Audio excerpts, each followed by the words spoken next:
Hello and welcome to Timeline, the show that unpacks the issues shaping our world and the stories defining our future. I am your host, Sharon Ajan. Of course, I'm not doing this alone. I have my co-hosts with me. Hi, Sharon. Hi, Mogaji. Hello. Of course, this is Timeline, as always. And my name is Hannah Mogaji. Yes. And together we are going to be, taking you into a time travel sort of thing into the world of something you should not miss. Exactly. And of course, we are not just alone. We have our guest who is the founder of Candle Web, David Mogaji. It's good to have you in the house with us today. Thank you so much. It's good to be here. Yeah. Thank you so much. We'll be going on a short break now, and when we return, Timeline continues.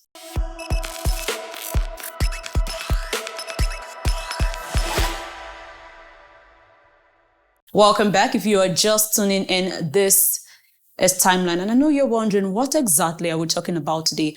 Well, today on the program, we're diving into one of the most talked about issues in the digital age, and that is deepfakes. Now, from fake videos that look real to voice clones, that sounds authentic, this technology is reshaping how we see truth online.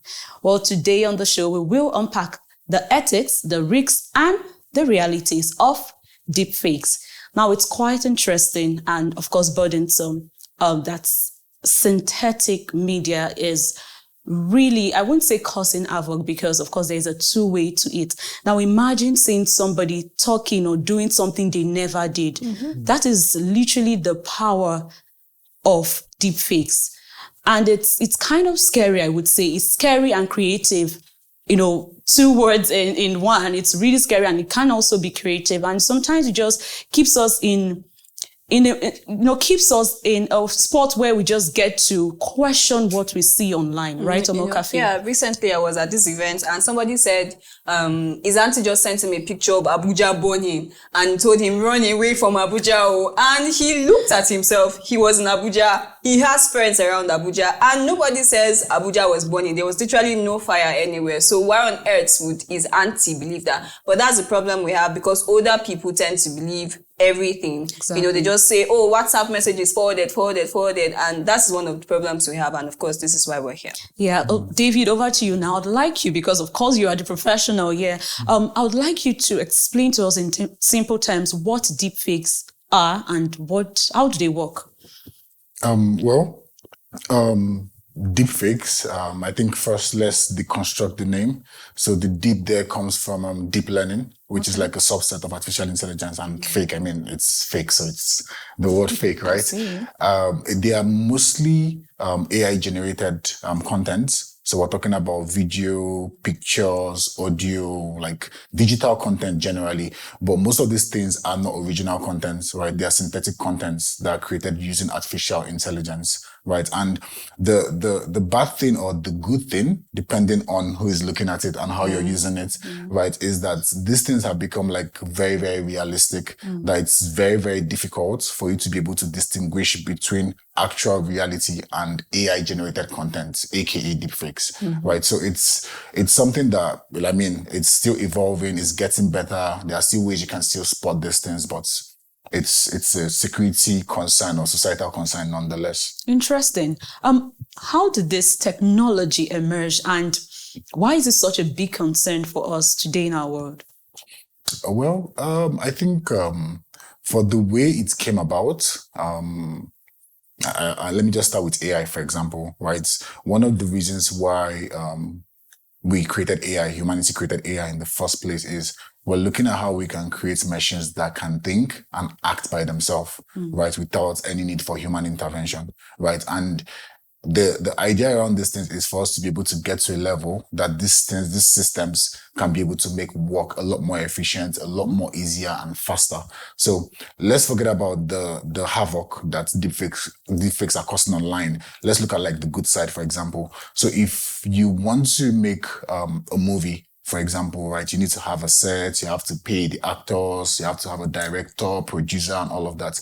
But with an application now like View 3, by Google, right? You can easily create the same movie, and then you're not even going to spend even a fraction of what you're going to spend if you're going to like create that through the regular process of getting people and all of that, right? So the idea, as I said, for AI generally is how to make work easier, right? And all of this. And I mean, content creation. There are a lot of people that are going to content creation. So that makes it easier for them as well. So I think that's basically how this whole thing is going. Let's look at the ethical side now of deepfakes, because we all have industries. Our industry right now, there are certain regulations. Engineering, there are regulations. Every industry has regulations. So does deepfakes, like artificial intelligence, does it have some regulations that ensures that there are certain rules that if you break it, something is going to happen to you? You have to pay a certain fine, or you go to jail, or any of those kind of things?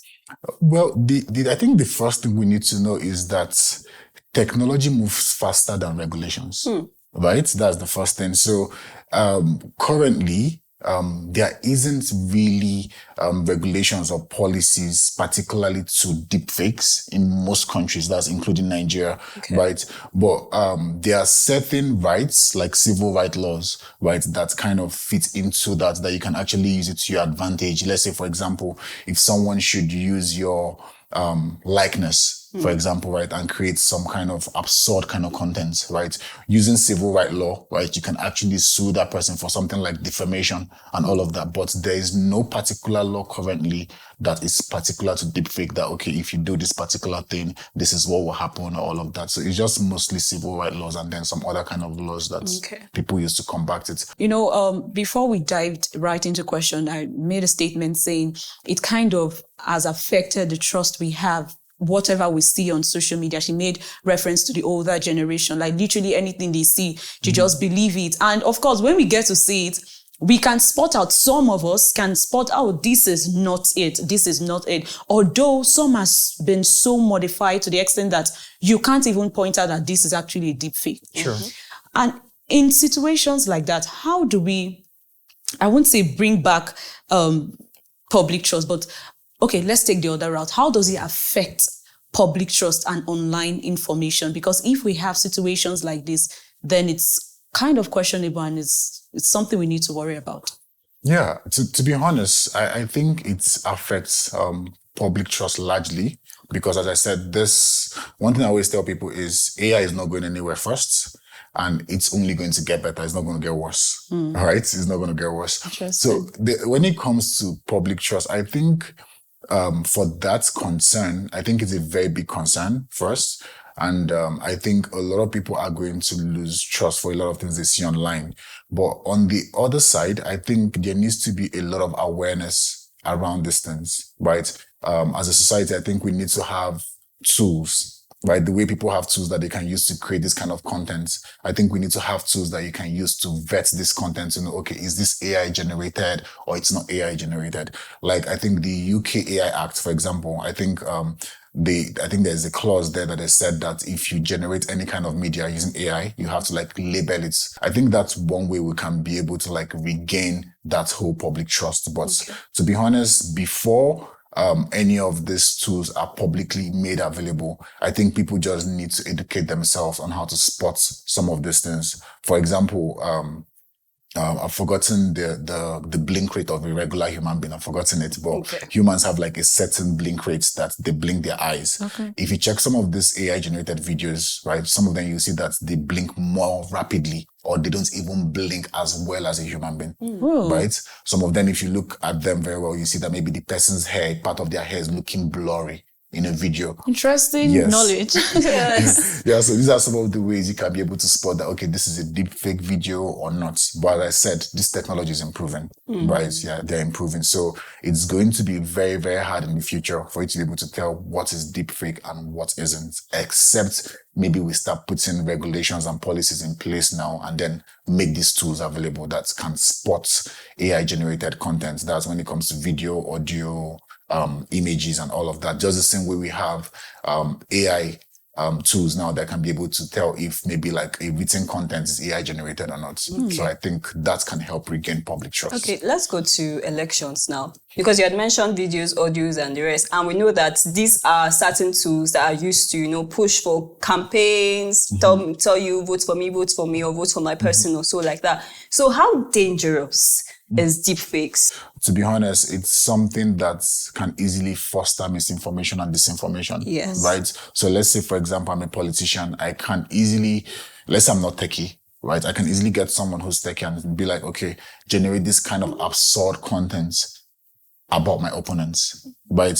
Because one thing I always tell people is, people are always like, yeah, if you should spread wrong information or bad information about someone, you can always come out and make a public announcement. But I always tell people that a lot of times, the people that would see the first post or the first content that is geared towards misinformation might not see the next one, which is the announcement to tell that this is actually like a misinformation or disinformation campaign, right? So it's something that is very, very, very,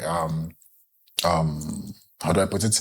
It's something that is very, very critical, right? And very dangerous to elections, and just not just elections, like even like the entire governmental body, right? So let's assume that a country like Nigeria now will have nuclear warheads, for example. Imagine someone receives a call and be like, yeah, the president said you should do this or do this, and maybe they don't have a protocol to confirm these things.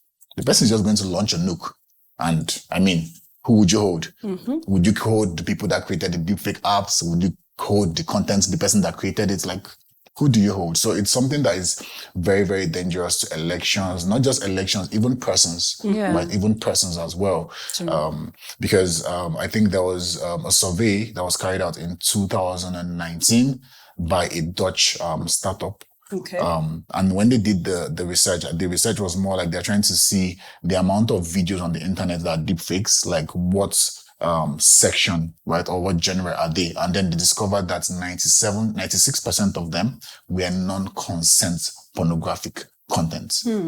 Right. So it's not a technology that is dangerous to just institutions or governments, even as a person. Right. It's something that can be harmful to you. Right. Maybe someone doesn't like you, take your image, 5, 10, 15, 1 hour, they have, let's say, pornographic video. Like, how do you come out to explain that?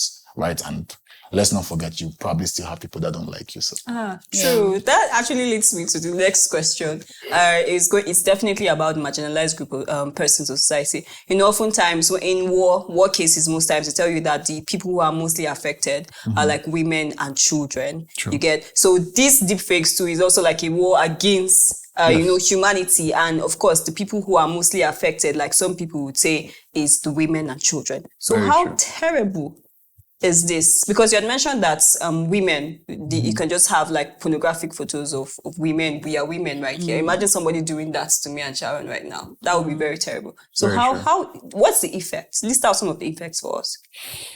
Of like someone making such a content. Yes, and also other things that they can do with AI against little children, against women, and of course like that. Well, first, I think there's that part of the pornographic stuff, right, which kind of would discredit you to when it comes to like a lot of things, right?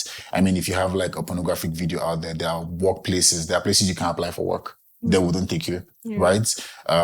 If it's a child, for example, that child is kind of scarred for life, because I tell people the internet doesn't forget, right? You can delete your photo from Instagram, you can delete this, you can delete that, but trust me, it's still there, right?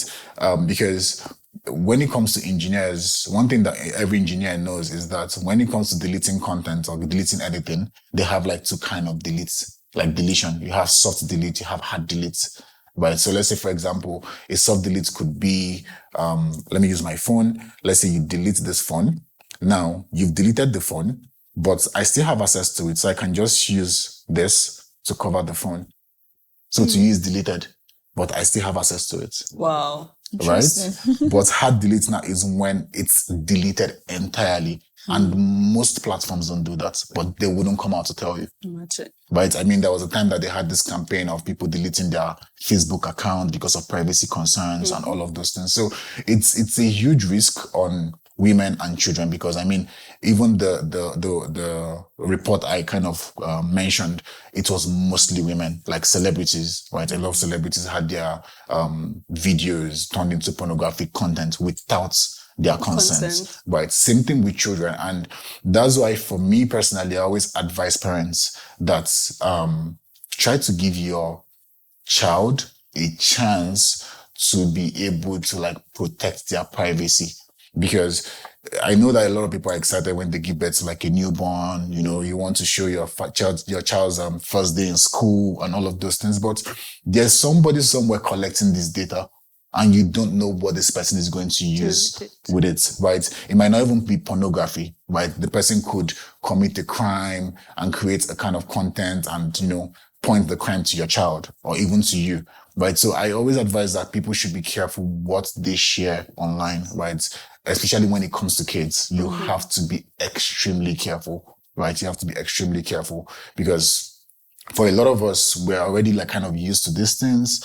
A lot of us, our contents are already out there, but a child that they give birth like last month or this month should be protected. There's no digital footprint except the one that the parents or the siblings put there, right? So people just have to be careful to make sure that they're able to reduce accessibility to those contents, let's say images, voice recordings, and all of those things. Reduce accessibility to those things because, as I said, the internet doesn't forget. Exactly. You know, to add to what you've said, you know, Omokafe made mention of the fact that women are actually most likely the most target for deep fakes. Let's talk about catfish because this issue now we're talking about, deep fakes, you just get to do this, but there is the negative side of it that is so terrible that leads to even death.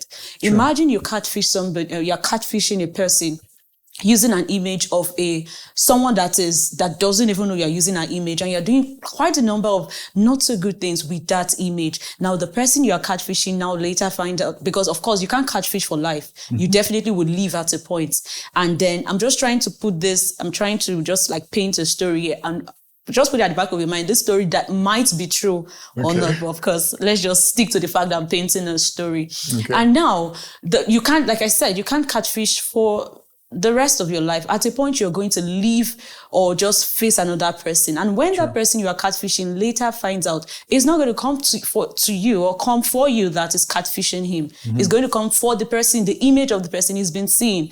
And that can pose as a serious challenge because we get to hear, oh, it was violence with this person because this is what she did to him. Whereas she's in her house or she's wherever she is, she doesn't even know this is happening. So that's really a sad part of deep fakes. And it's something we really need to, of course, not just we, the government need to look into. You know, we talked about policies and all of that. It's something that the policies around it need to be established and, of course, implemented and worked towards. We'll be going on a short break now. And when we return, Timeline continues, and Omokafe will take us through social media commentaries. Stay with us.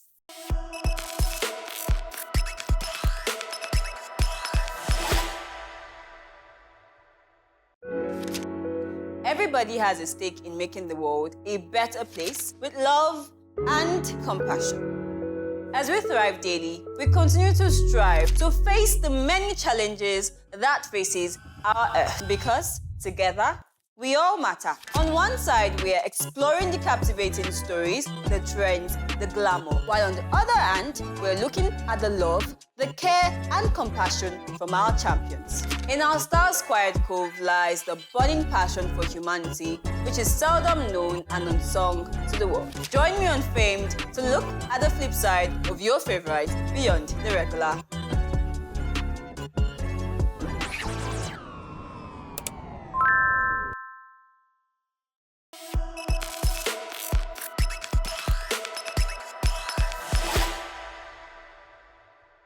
Welcome back. If you are just tuning in, this is Timeline. Omokafe, over to you.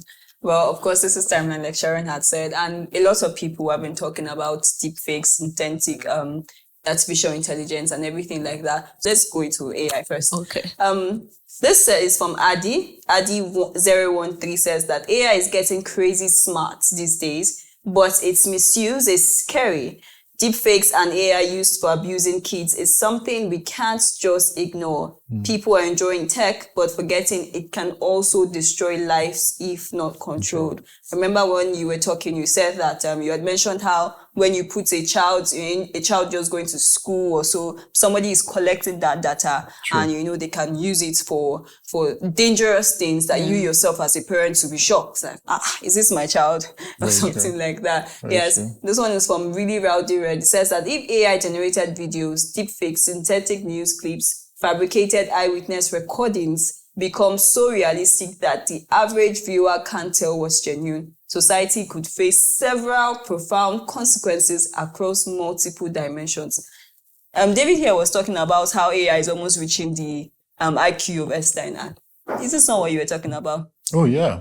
It's kind of close to it because, as I said, to be honest, it's very hard. Like even me, that I'm even like in the tech space and tech industry, a lot of times I have to like watch a video like a handful of times to be able to know, okay, no, this is AI generated, right? But as I said, the technology is not going to get worse. It's only going to get better, right? Now, a lot of these companies, they are releasing new models like almost every 6 months, right? Almost every 6 months. So, I mean, we can just ask ourselves, this is 2025.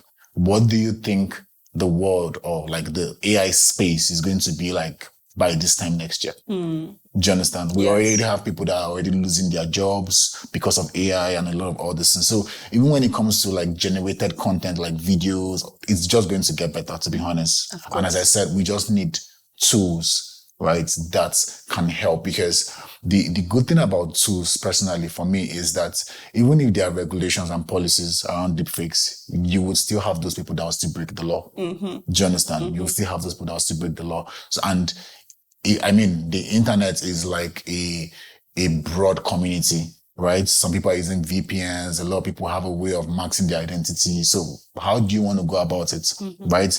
I mean, some people, if you can't even tell them the amount it would take for you to track someone that kind of did some kind of messed up content of you on the internet, you'll be like, just allow me go. Do you understand? So we need these tools as a society, right? So that people outside of the government can also be proactive and be able to like verify some of these things to know, okay, is this a deep fake video or content, or it's not? So okay. Well, the internet is indeed a broad space, and we have to look at how we can positively maximize it rather than just focused on the negative aspect of it. Let's take a look at our last social media comment. Says that, and this is from Dagan Shani. The fact that you can make a carbon copy of someone doing things they had never imagined doing and plant it in the viewer's mind, who once they have seen it can't unsee it, is wild. The fact that one of the most powerful people on earth is doing it is even wider.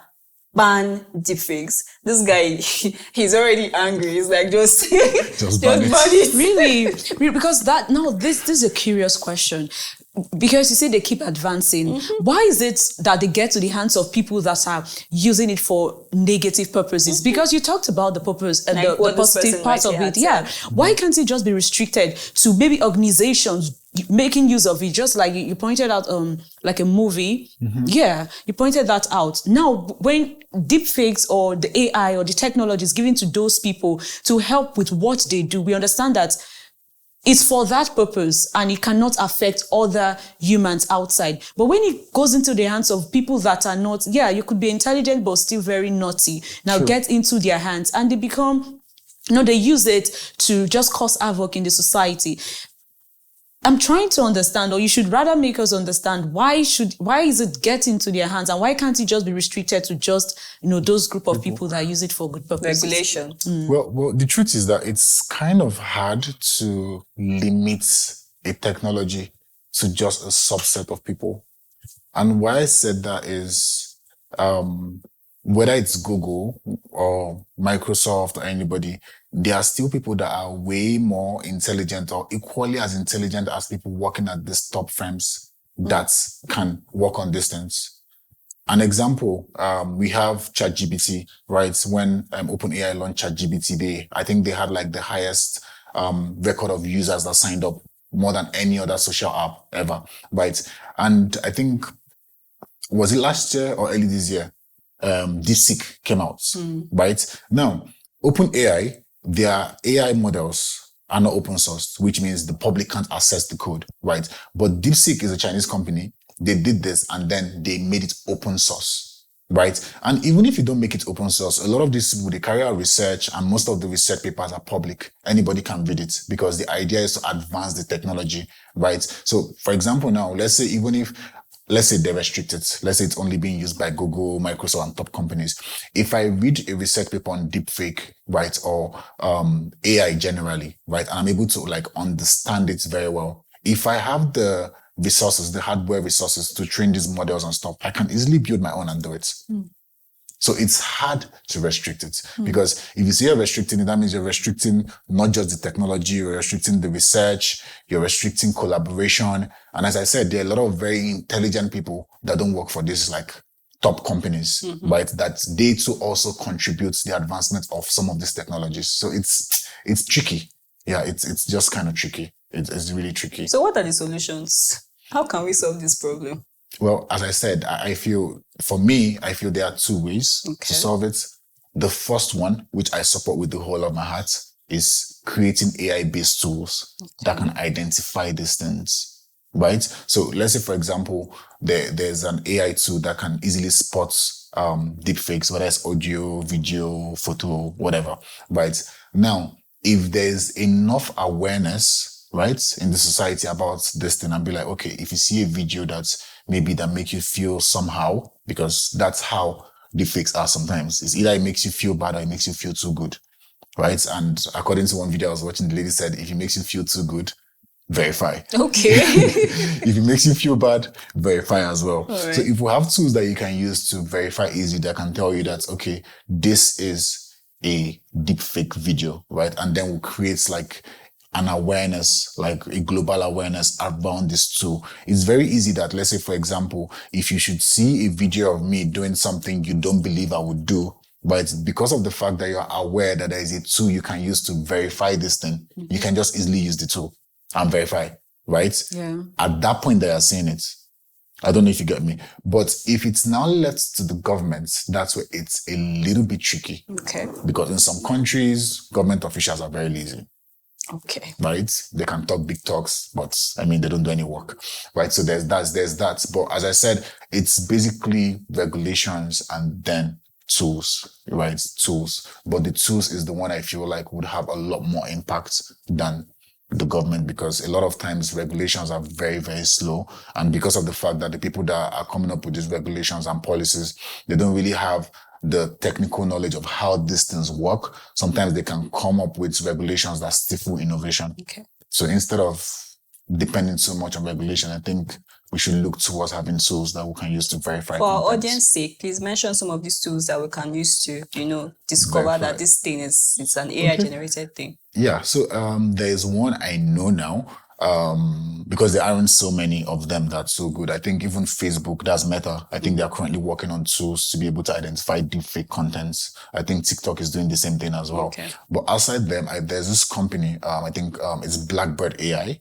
I don't know if they work with individuals though. I don't know if they have a tool for individuals, but I know that they have tools for government bodies. They have tools for companies as well. What they're trying to combat is misinformation and disinformation, which I mean, that's hugely where deepfake is. So yeah, Blackbird AI is one, but I'm sure if you should go online, just 2-3 minutes, you can be able to find tools, but they might not be as good as those ones, but they are tools regardless. Interesting. Of course, we're wrapping up now. You made mention of the fact that, we need to get, just like you mentioned, one of the tools we could use to check if this is AI generated or a deep fake. But tell us, how can we balance technology and innovation? Because believe it or not, some persons that are doing or generating deep fakes, they will tell you it's just innovation. I just want to tell you, I want to show you what I can do. And they don't see it as something terrible. They don't see it as something affecting the individual which they are using the face of the person or the voice of the person. They don't see it as that. How do we get to balance technology and innovation and accountability and truth? It's a tricky one, to be honest. It is. Yeah, it's a very tricky one because, as I said, technology moves faster than regulations, right? It moves faster than regulations. And the truth is that without regulation from like the government, right, one entity can just come out and say, okay, this is right, this is the law, or this is how this should be used, right? If Mark Zuckerberg comes out, for example, and say, okay, this is how the video generation generating app that we have. I don't know if they have any, but let me just use OpenAI. So let's say OpenAI comes out and say, okay, this is how you use our app. That's, I think the name is Sora, right? This is the way you can use our video generating app, for example. That's only applicable to OpenAI. Okay.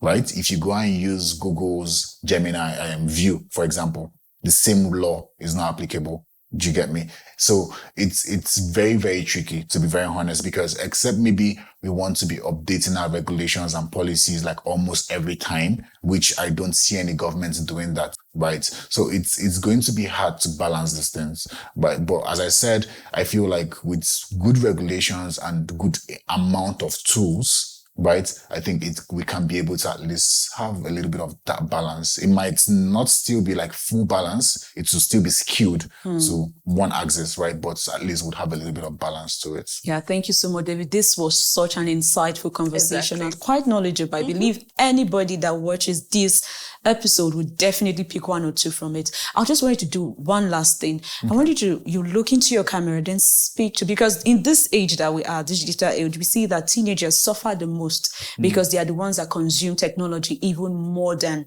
any other person. You know, of course, our mothers or the millennials or whatever, they don't get to WhatsApp and Facebook. Yes, it's more of Facebook. They don't even care to check or whatever. But where I'm diving at is teenagers, young adults are people that suffer most from the effect or the negativity of technology. I would like you to look into your camera and just say a piece of advice to any young adult out there consuming, content online. What word do you have for them? Okay. I think I have a few words. The first one is verify any content you see before you voice your opinion about it or reshare it. Okay. And then secondly, be mindful of how much of your content you put out there. Yeah, that might come back to hurt you. Interesting. Nice. Simple and short. Exactly, and deep. And deep. Thank you so much. Thank you so much. Yeah. And thanks to all our audience watching us right now. Please, this is not AI. This is real. So have it at the back of your mind. Yeah. Thank you once again, David. It was good having you on the show today. Likewise. That's where we draw the line on Timeline. I remain your host, Sharon Ajay. And of course, Momo Cafe. until next time, see you again.